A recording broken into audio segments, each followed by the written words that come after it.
जमलेल्या माझ्या तमाम मर्द लढवय्या शिवसैनिक बांधवांनो, भगिनी आणि मातांनो,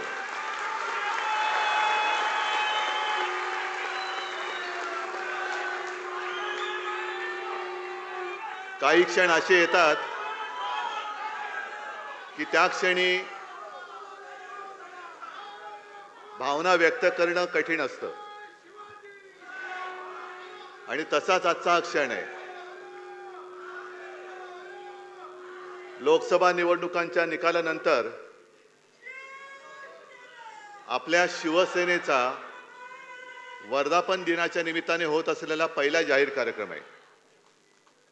मी सर्व शिवसैनिकांना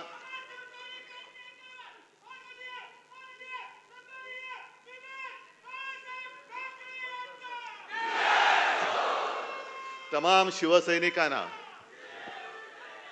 आपल्या शिवसेनेच्या मी वर्ष नाही मोजत, कारण शिवसेना म्हटल्यानंतर नवचैतन्य आणि तरुणाई आलीच पाहिजे.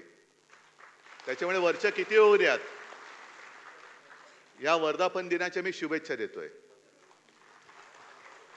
साहजिकच आहे, गेल्या आठवड्यात आपली महाविकास आघाडीची एक पत्रकार परिषद झाली.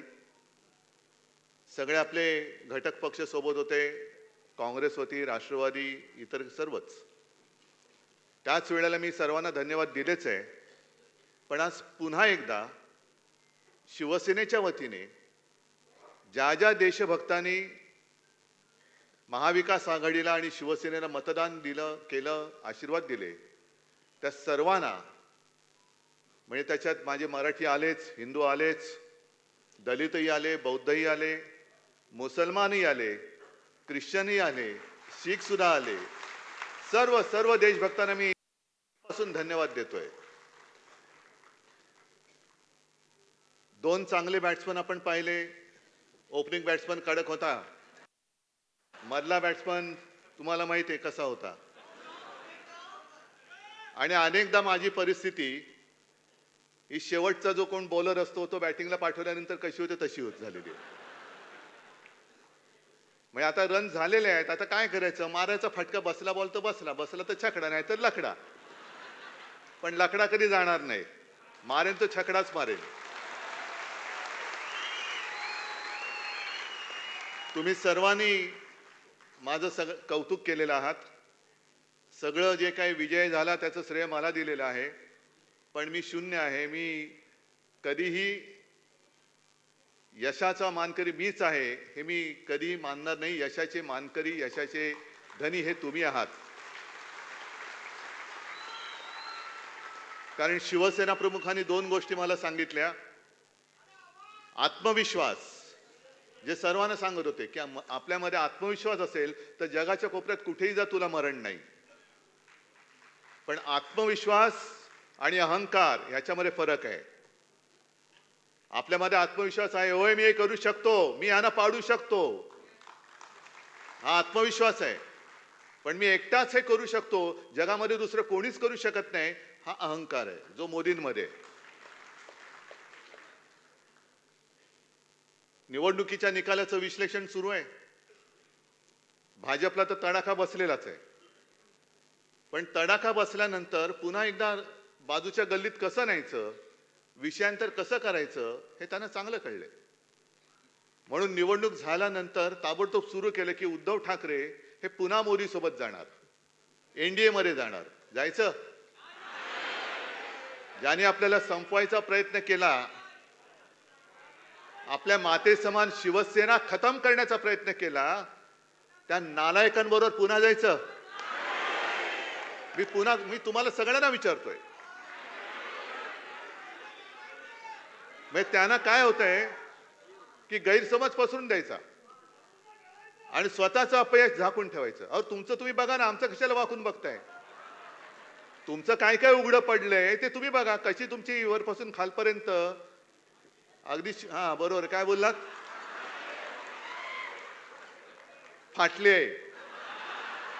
माझी पंचायत काय होते, थोडं नंतर थोडी घराण्याची भाषा आपोआप येते. पण मग मग एक सभ्यतेचा तुम्ही शिक्का मारलात माझ्यावर, समानार्थी शब्द शोधावा लागतो. पण आता फाटलेला दुसरा समानार्थी शब्द नाही, त्याच्यामुळे फाटली ती फाटलीच आहे.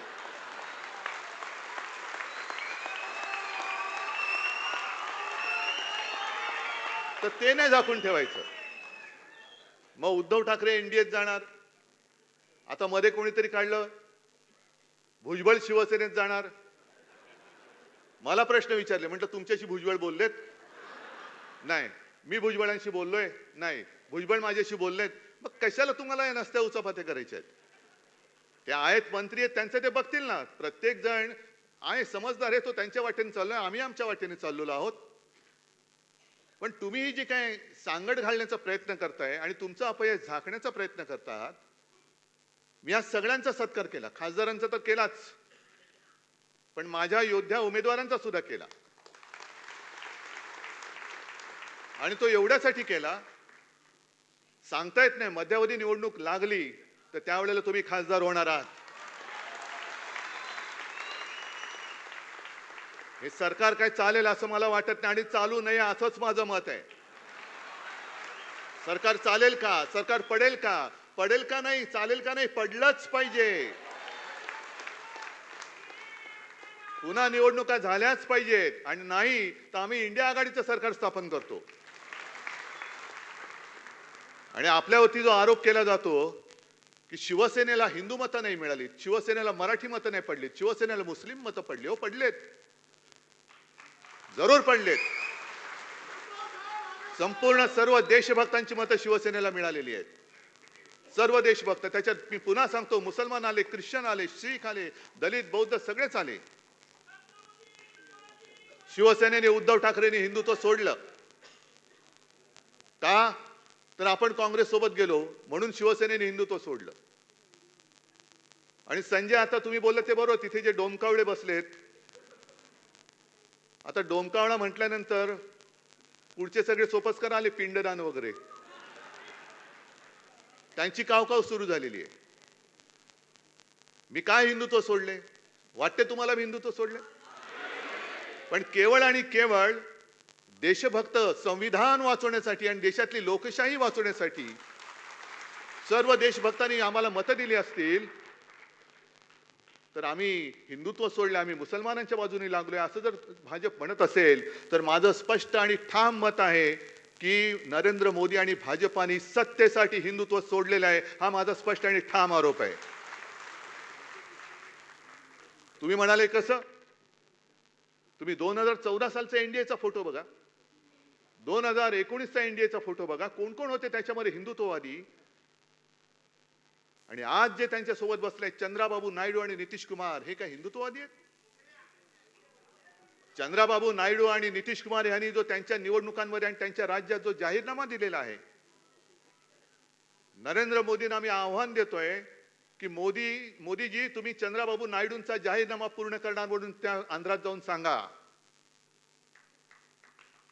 काय त्या जाहीरनाम्यामध्ये चंद्राबाबूंनी तिथल्या मुस्लिम समाजाला काही वचनं दिलेली नाहीयेत? नितीश कुमारनी बिहारमध्ये काही तिथल्या मुस्लिम समाजाला काही आश्वासनं दिलेली नाहीयेत? आमच्यावरती जेव्हा तुम्ही आरोप करता त्यावेळेला तुमच्याच टोप्या घातलेले फोटो कितीतरी आहेत ना. हे बघा, हे सुद्धा मुस्लिम आहेतच ना. पण आमच्याकडे चोरीमारी नाहीये, कारण या मुस्लिम समाजाला माहिती आहे की शिवसेना वार करेल तर समोरून करेल, यांच्यासारखा पाठून वार करणारे आमच्या अवलाद नाहीये. आम्ही लढू तर समोरून लढू, पण सरकारी यंत्रणेचा वापर करून, दुरुपयोग करून, जसं आता काल संजय तुम्हीच तो अग्रलेख लिहिलाय, मध्ये आपले मिंदे बोलले होते की काही संस्थांनी, स्वयंसेवी संस्था आहेत ना, त्याच्यात विश्वंभर चौधरी आहेत, असीम सरोदे आहेत, निखिल वागले आहेत, अनेक युट्यूबर्स आहेत, त्यांनी लोकशाही वाचवण्यासाठी आणि संविधान वाचवण्यासाठी इंडिया आघाडी आणि महाविकास आघाडीला पाठिंबा दिला. त्यांना सुद्धा मी खास धन्यवाद देतोय. अनेक, हेमंत देसाई आहेत, रवीश कुमार आहेत, कितीतरी अशी मोठी यादी आहे, ध्रुव राठी आहे, अनेक जण आहेत. या सगळ्यांनी आम्हाला मतदान करण्यासाठी म्हणून प्रचार केलेला आहे. मग मिंदे जे बोलले की शहरी नक्षलवाद, हुकुमशाही तोडा मोडा फोडून टाका आणि लोकशाही वाचवा, हा प्रचार हा नक्षलवाद वाटतो तुम्हाला, हा आतंकवाद वाटतो. मग लोकशाही वाचवा हा आतंकवाद असेल तर मी आतंकवादी आहे. देश वाचवा, देशाचं संविधान हा आतंकवाद असेल तर मी आतंकवादी आहे.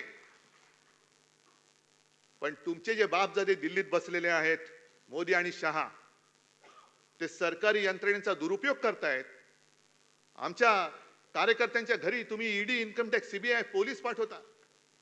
एक गद्दार जो अमोल तुझ्या इकडे ज्यांनी विजय ठापला, तो स्वतः निर्लज्जपणाने सांगतोय की काय करू, माझ्यासमोर मार्गच नव्हता, एक तर तुरुंगात जा नाही तर आमच्याकडे या. भ्रष्ट माणूस. दम दाट्या करून, तुरुंगाची भीती दाखवून तुम्ही पक्षामध्ये घेता, सरकार पाडता, पैशाचा लालूच दाखवता. हा तुमचा नक्षलवाद नाही तर दुसरं काय आहे? हा तुमचा जो काय सरकारी, हा शासकीय नक्षलवाद आहे का? हा नक्षलवादच आहे. सत्तेचा दुरुपयोग करणं, विरोधी पक्ष तोडून टाकायचे, फोडून टाकायचे, चांगली सरकार चाललेली पाडून टाकायची आणि स्वतःच्या पक्षात घेऊन त्यांना मंत्रिपद द्यायची, हा शहरी नक्षलवादापेक्षाही भयानक, हा लोकशाहीची हत्या करणारा हा नक्षलवाद आहे. नक्षलवादी तुम्ही आहात.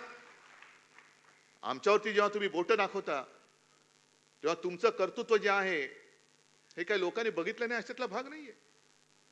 जनतेने सगळं बघितलेलं आहे, म्हणून एवढं सगळं केल्यानंतर सुद्धा जनतेने आम्हाला मतदान केलेलं आहे. आणि मी मिंद्यांना सांगतोय, भाजपला सांगतोय, जे भास्करराव तुम्ही आणि संजयराव तुम्ही बोललात, मी आज त्यांना पुन्हा एक आव्हान देतोय, जर तुम्ही षंढ नसाल तर शिवसेना प्रमुखांचा फोटो न लावता, माझ्या शिवसेनेचं नाव न लावता, धनुष्यबाण न लावता माझ्यासमोर निवडणूक लढून दाखवा.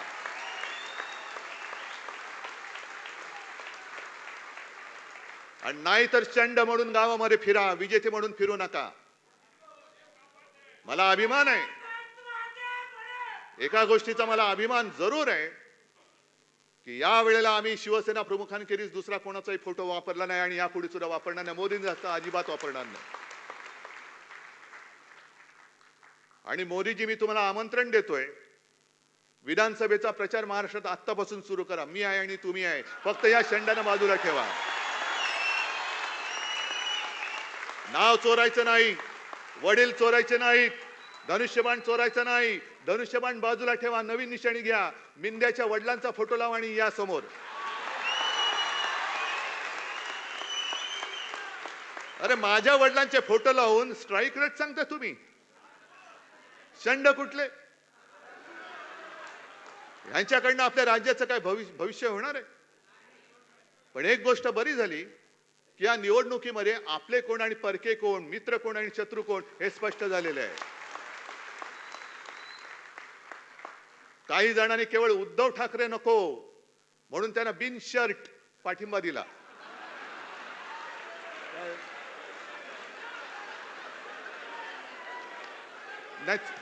बिन शर्ट, अरे उघड पाठिंबा म्हणजे बिन शर्ट.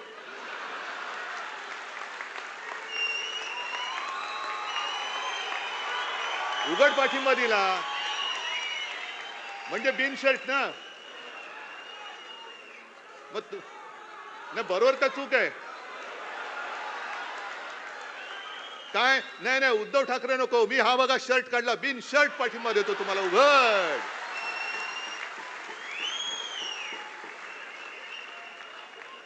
काही जणांनी भाजपला विरोध करण्याचं नाटक करून, ढोंग करून पाठिंबा दिला, लढण्याचं नाटक करून केलं. अरे आम्ही नाटकं करणारी माणसं नाहीत. नाटक ही सुद्धा कला आहे आणि ती कला बऱ्याच अंशी मोदींना जमते, आम्हाला जमत नाही, आम्हाला नाही जमत. पण माझी तर अशी इच्छा होती की आपल्या महाराष्ट्रातली निवडणूक ही 5 टप्प्यात नाही, आणखीन 10 टप्प्यात व्हायला पाहिजे होती. रोज यांची साल्टी काढली असती मी, रोज. कारण एकदा बघा, आपल्याला शिवसेना प्रमुखांनी काय सांगितलं, म्हणून मी म्हटलं ना की मी नम्र आहे, सगळ्यांशी नम्रपणाने वागतो. तुम्ही प्रेमाने वागा, आम्ही प्रेमाने वागू. पण जर पाठीत वार कराल तर आम्ही वाघ नखं काढू, आम्ही वाघ नखं काढू.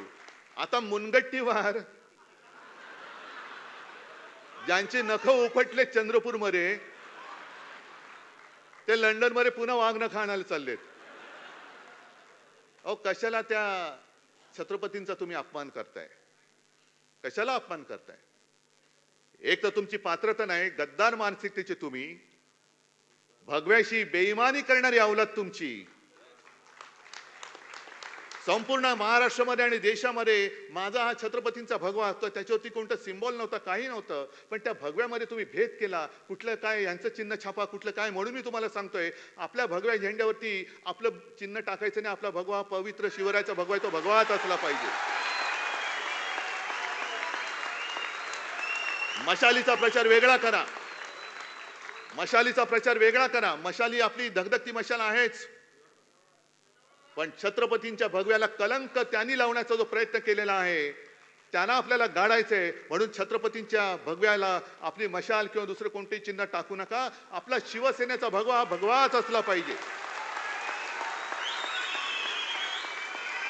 एक एक आपला भगवा दिसल्यानंतर हा कोणाचा भगवा? अरे कोणाचा भगवा? हा छत्रपतींचा भगवा, शिवरायाचा भगवा, हिंदूंचा भगवा, मराठी माणसाचा भगवा, महाराष्ट्राचा भगवा, वारकऱ्यांचा भगवा आहे, साधू संतांचा भगवा आहे. त्यावेळेला कोणी असं केलं होतं? तुकाराम महाराजांचा भगवा वेगळा, ज्ञानेश्वरांचा भगवा वेगळा? नाहीच. भगवा भगवा आहे आणि मशालीशी साधर्म्य असणार आहे. जसं ती एक ज्वाळा दिसते भगवा फडकताना, मशाल दिसते, तीच मशाल घेऊन आपण यांच्या बुडाला आता आग लावलेली आहे. तीच मशाल आहे आपली.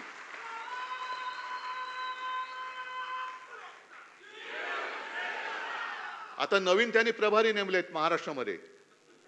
कोण?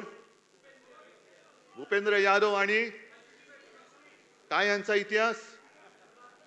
म्हणजे मंत्री म्हणून नालायक ठरलेत. अपघात मंत्री. काय कोण? वैष्णव, अश्विनी वैष्णव मंत्री म्हणून नालायक ठरलेत. बरं झालं त्यांनी महाराष्ट्राचा कारभार बघायला त्यांच्याकडे दिले, कारण महाराष्ट्रामध्ये सुद्धा आता आणखीन मोठं त्यांचा हे होणार आहे, खालसा होणार आहेत ते. भूपेंद्र यादव सुद्धा पाठीकडे पडलेत, कारभार म्हणून शून्य. जर तुम्ही देशाच्या मंत्र्यांना पक्षाचं काम देणार असाल तर देशाचं काम करणार कोण? आणि असे मंत्री तुम्ही तुमच्या पक्षाच्या कामाला जुंपले तर रेल्वेचे अपघात होणार नाही तर आणखीन काय होणार? म्हणजे सरकार कोणासाठी आहे? कोण चालवते सरकार? मग इथे जे आमचे बसले तुम्ही त्यांना काय म्हणालात? बरोबर बोललात. मग ते पुन्हा येईन म्हणणारे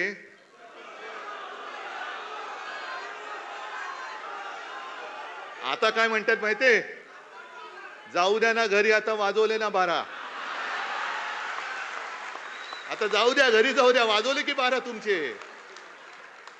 म्हणजे 12 वाजले आता जाऊ द्या. ते बोलतात नाही 12 बज गया और सत्यानाश करो. काय कोणाची महाराष्ट्राची काय नाळ जोडलेली नाही, काही जोडलेलं नाहीये. कुठे काय झाल्यानंतर जबाबदारी घ्यायची कोणाची ताकद नाहीये. असं हे सगळं सरकार चाललेलं आहे. त्याच्यामध्ये आणखीन आता विधान परिषदेच्या निवडणुका आल्यात. एक पदवीधर शिक्षक, मुंबईच्या दोन्ही आपण लढतो, मला दोन्हीच्या दोन्ही विजय पाहिजेत. नाशिक शिक्षक लढतोय, मला नाशिक शिक्षक सुद्धा यावेळेला जिंकून पाहिजे. आता लढाई सुरू झालेली आहे. आता थांबायचं नाही. आता शेवटचा विजय मिळेपर्यंत थांबता येणार नाही आपल्याला. पण त्याच बरोबरीने आणखीन 11 विधान परिषदेच्या जागांची निवडणुकीची घोषणा झालेली. 11 ज्या आमदारांच्या मतांवरती निवडून येणार. मला सुप्रीम कोर्टाला एक विनंती करायची की किती तुम्ही अंत बघणार आहात? अपात्रतेचा निर्णय जो शिवसेनेच्या बाबतीत तुम्ही खोळंबून ठेवलेला आहे, राष्ट्रवादीच्या बाबतीत ठेवलेला आहे, ते 40 आमदार जर का अपात्र झाले तर ही निवडणूक होऊ शकेल का? आणि यांच्या अपात्रतेबद्दल टांगती तलवार असताना ही निवडणूक होऊ कशी शकते? मग आता हे काय सांगतील? निवडणूक प्रक्रिया सुरू झाली. प्रक्रिया सुरू केलीच कशी? झालीच कशी? अपात्र आमदार, गद्दार आमदार हे मतदान करू कसे शकतात? न्याय मिळाला पाहिजे, बरोबर आहे. पण न्यायालय जर का विलंब लागत असेल तर मी मागे सुद्धा बोललो होतो, शिवाजी पार्क वरती बोललो होतो, अरे रुग्णामध्ये जोपर्यंत जीव आहे तोपर्यंत त्याला औषध द्या, श्वास सोडल्यानंतर ऑक्सिजन घेऊन धावत धावत आला, शेवटी न्याय मिळाला. अरे मेला तो, मेला आता तो. मग काय करायचं, त्याच्या कबरीवर व्हायचंय नुसतं तुमचा नाही, काय करायचं काय? ही लढाई ही केवळ कोणाची वैयक्तिक लढाई नाहीये, ही लढाई ही लोकशाहीची लढाई आहे, संविधानाची लढाई आहे. अरे एक लढाई आम्ही जनतेच्या न्यायालयामध्ये जिंकलेलो आहोत, पण सर्वोच्च न्यायालयाकडे आता आमची एक प्रार्थना आहे, अपेक्षा आहे की तुम्ही ही लोकशाही इकडे खतम करायला निघालेले आहेत. जनतेने जाग दाखवलेली आहे, तुम्ही तुमची जाग दाखवणार आहात की नाही? का प्रत्येक वेळेला तारीख पे तारीख, तारीख पे तारीख, काय सनी देओल बसलाय? किती काळ बघायचंय? आणि ह्या सगळ्या गोष्टी बघितल्यानंतर म्हणून मी जे म्हटलं की सरकार पडलंच पाहिजे. कारण आपल्यावरती जे आरोप करायचे की शिवसेना, काँग्रेस आणि राष्ट्रवादी ही नैसर्गिक युती नाहीये, म्हणजे काय झालंय? नैसर्गिक आणि अनैसर्गिक म्हणजे काय नेमकं? देवेंद्रजी तुम्ही सांगता का आम्हाला? तुम्ही जे काय आता तिकडे सगळं करून ठेवलेले आहेत त्रांगडं, जे तुम्ही मला नागपूरच्या अधिवेशनामध्ये सांगितलं होतं, काय ते काट्याच्या आणीवर बसली 3 गावे, बरोबर ना? 2 ओसाड 1 वसेतची ना. आता ऐका, तुम्ही तुमचं रेकॉर्ड केलेलं असेल ते स्वतःला लावून ऐका, तुमचं एक तरी गाव बसलंय का? बरं, पंतप्रधानांनी दत्तक गाव योजनेत तरी तुमचं गाव बसलंय का? गाव दत्तक घेऊन सुद्धा तुमची गावं बसत नाहीयेत. आणि तुमची जी आता झालेली आहे चंद्राबाबू आणि नितीश कुमार यांची युती ही नैसर्गिक आहे की अनैसर्गिक आहे? कारण नितीश कुमार म्हणाले होते की आम्हाला, जसं मी म्हणतो की मला भाजपा मुक्त राम पाहिजे, तुम्हाला मिळाला, तसं नितीश कुमार बोलले होते की संघमुक्त भारत. तो नितीश कुमार तुम्ही त्याचं मानाचं पान ताट सगळं वाढून तुम्ही त्याच्या बाजूला बसलायत तुम्ही. दुसऱ्या बाजूला चंद्रबाबू नायडू, ज्या चंद्रबाबूंना मोदी म्हणाले होते युटन बाबू, आणि चंद्रबाबू मोदींना म्हणाले ते हे तर अतिरेकी आहेत. मग मिंदे तुम्ही सांगा, चंद्रबाबू मोदींना अतिरेकी बोलले होते, मग तुमचा नक्षल काय शहरी नक्षलवाद नेमका आहे कुठे? हे हिंदुत्ववादी आहेत का? ते मांझी बोलले होते की राम आणि कृष्ण हे काल्पनिक आहेत. दुसरं कोणी बोलला तर काय आगडोंब उसळला असता, भाजपनी पूर्ण त्यांची काय चपला मारल्या असत्या, जोडे मारले असते, प्रतिमा जाळल्या असत्या. पण आता बसलेत ओ मांझी रे करत गाणं आहे ना, घेतलेत बरोबर सगळे. हे असे सगळे ज्यांचा विचाराचा पत्ता नाही, काही त्याला हिंदुत्वाचा आधार नाही, आणि तुम्ही आम्हाला हिंदुत्व शिकवायला निघालात. अहो, हिंदुत्व माझ्या आजोबांनी आणि माझ्या वडिलांनी मला भरपूर शिकवलेलं आहे, आणि त्यांच्या मार्गावरती मी पुढे हिंदुत्व घेऊन जातोय. त्यांच्या मार्गावरती मी हिंदुत्व घेऊन जातोय. तुमचं बुरसटलेलं हिंदुत्व मला मान्य नाही. आमचं हिंदुत्व हे तेजस्वी आहे, सुधारणावादी आहे. गोमूत्रधारी हिंदुत्व आम्हाला मान्य नाही, हे मी ठामपणाने सांगतोय. शेंडी जानव्याचं आणि देवळात घंटा बडवणारं हिंदुत्व आम्हाला मान्य नाही, जे माझ्या वडिलांनी मला शिकवलेलं आहे. आम्हाला अतिरेक्यानं बडवणारा हिंदू पाहिजे. तुम्ही आम्हाला हिंदुत्वाचे धडे द्यायला जाऊ नका. तुम्ही आम्हाला शिकवायच्या फंदात पडू नका. तुम्ही सत्तेसाठी जे हिंदुत्व सोडले ते तुम्ही, मोदींना मी विचारतोय, सत्तेसाठी तुम्ही हिंदुत्व का सोडलं? पूर्ण देश ते काय कोणाचं होतं ना, देशाला माहिती पाहिजे, सगळ्यांनी सांगा तुम्ही. हा, काय नेशन वॉन्ट्स टू नो. का तुम्ही हिंदुत्व सोडलं? का तुम्ही लाचार झालात? हा, पूछता है भारत. नाही, आता पुसताय भारत, त्यांना पुसून टाकतोय भारत, त्यांना पुसून टाकतोय. पुढच्या निवडणुकीमध्ये यांचं नामोनिशाण नाही शिल्लक ठेवायचे. जे नड्डा निघाले होते आपल्याला नड्डायला,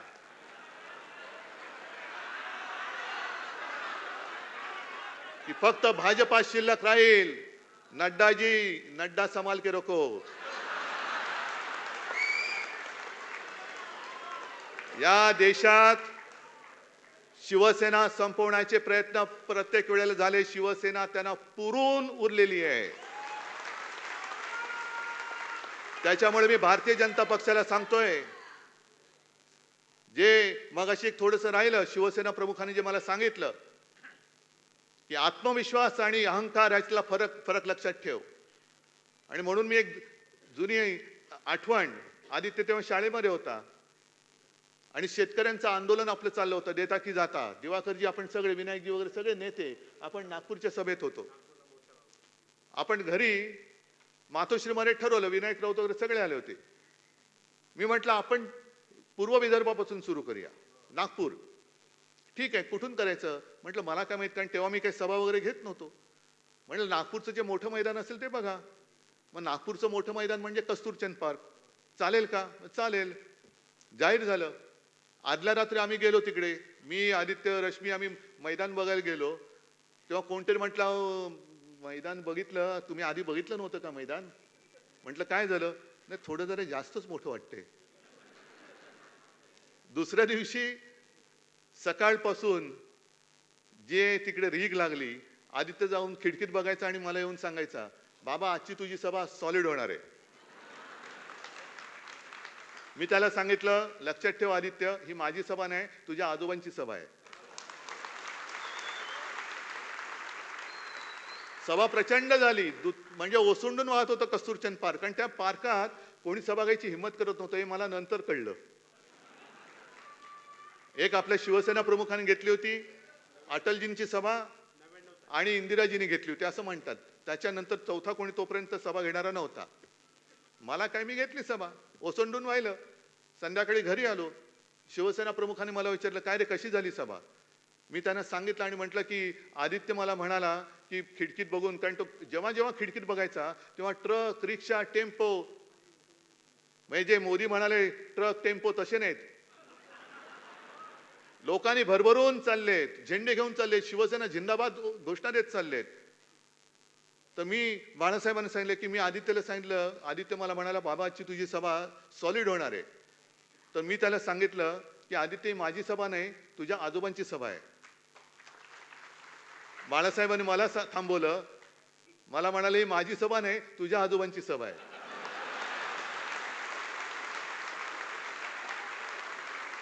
आणि मला म्हणाले, एक लक्षात ठेव उद्धव, ज्या वेळेला तुझ्या डोक्यात तू कोणीतरी आहेस अशी हवा जाईल, त्या क्षणी तू संपलास.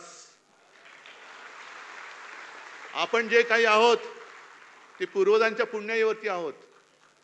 आणि स्वतः बाळासाहेब म्हणाले, अरे मी कोण आहे, माझ्यासाठी एवढी लाखो लोक काय येतात, असं काय आहे माझ्यामध्ये, का माझं लोक ऐकतात? मी साधा माणूस आहे, पण फक्त आणि फक्त आपल्या पूर्वजांचे आशीर्वाद माझ्या मागे आहेत, म्हणून माझं ऐकायला लोक येतात. तसंच मी सुद्धा शून्य आहे, मी सुद्धा शून्य आहे. आणि बाकी सगळे तुम्ही जे आहात, तुम्ही शून्याच्या मागे उभं राहायचं का पुढे उभं राहायचं हे ठरवणारे तुम्ही लोक आहात. शून्याच्या मागे उभं राहिलं तर काय किंमत असते आणि पुढे उभं राहिलं तर काय किंमत असते. मी लढतो ते तुमच्या हिमतीवरती आणि तुमच्या भरोश्यावरती लढतो. मी लढतो ते मी माझ्या महाराष्ट्रासाठी लढतो. मी लढतो ते आपल्या मुंबईसाठी लढतो. आणि मी लढतो तो देशभक्तांच्या न्याय हक्कासाठी लढतो. आणि म्हणूनच ही लढाई, ठीक आहे, काही योद्धे आपले पराभूत झाले, पण लक्षात ठेवा, या कठीण प्रसंगामध्ये आपण जगाला एक दाखवून दिलेलं आहे, भाजप सुद्धा अजिंक्य नाही, मोदी सुद्धा अजिंक्य नाहीत, मोदींचे पाय सुद्धा मातीचेच आहेत, हे आपण सिद्ध करून दाखवलेलं आहे. आणि हिंदू हृदय सम्राट, मानाचे मानबिंदू, हिंदू हिंदू हिंदू हिंदू अस्मितेचे शिरोमणी, महानेता, लोकनेता, सरसेनापती श्रीमान बाळासाहेब ठाकरे यांचा, धर्मवीर आनंदीगे साहेबांचा, महाराष्ट्र राज्याचे लोकप्रिय मुख्यमंत्री, शेतकऱ्यांचा ठसा पुसू शकले नाही, तर ह्या गद्दारांचा कधी पुसला जाणार? आणि इतिहासामध्ये नोंद ही गद्दार म्हणून आपली व्हायला पाहिजे का योद्धा म्हणून व्हायला पाहिजे? मी म्हणेन हार जीत होत असते, निवडणूक हारलो तरी उद्या जिंकेन, पण जर हिम्मत हारलो तर पुन्हा जिंकू शकणार नाही. मी हिम्मत हारणार नाही, मी हिम्मत तुम्हाला हारू देणार नाही. काही ठिकाणी निवडणूक जरूर हरलो असेल, जिवारी लागलाय माझा पराभव, पण हा पराभवाचा वचपा मी तिथे विजय मिळवून दाखवल्याशिवाय राहणार नाही ही शपथ घेतो आणि आपली रजा घेतो. जय हिंद, जय महाराष्ट्र.